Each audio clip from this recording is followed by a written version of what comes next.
We also have been documenting how the Saudi government has been, embarking on this vast campaign to rehabilitate its image and deflect from its record as a pervasive human rights violator through the use of the PIF.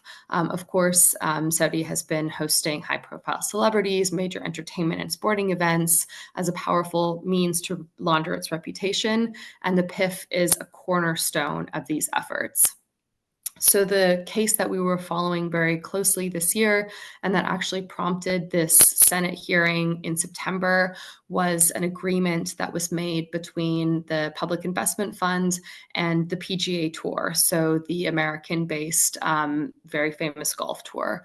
And so in June of this year, on June 6th exactly, the PGA Tour announced an agreement that combined PIF's golf-related commercial businesses and rights, which included Live Golf, which had been established by PIF, with the PGA Tour and also with the DP World Tour, into what they referred to as a new collectively owned for-profit entity.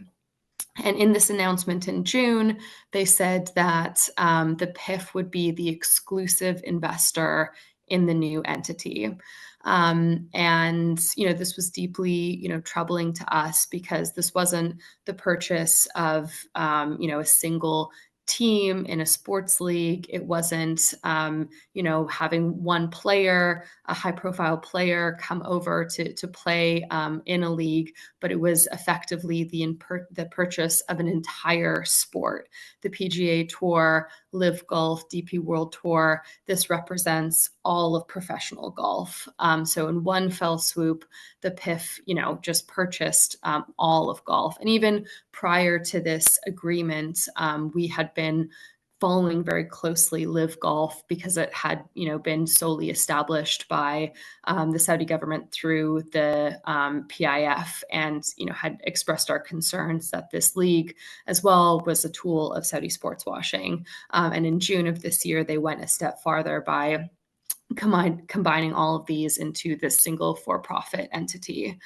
And so when I offered our testimony at this hearing in September, what was most notable is that Senator Blumenthal announced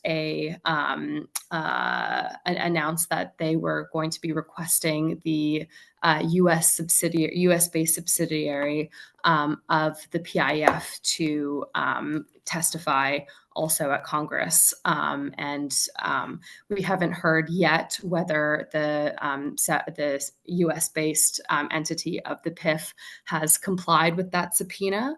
There hasn't been any updates on it, but it really, demonstrates that this committee is seemingly quite committed to unpacking, what the PIF, the PIF's investments in the United States and the implications for human rights, and, potentially coming up with legislation in the U.S. to safeguard, foreign investments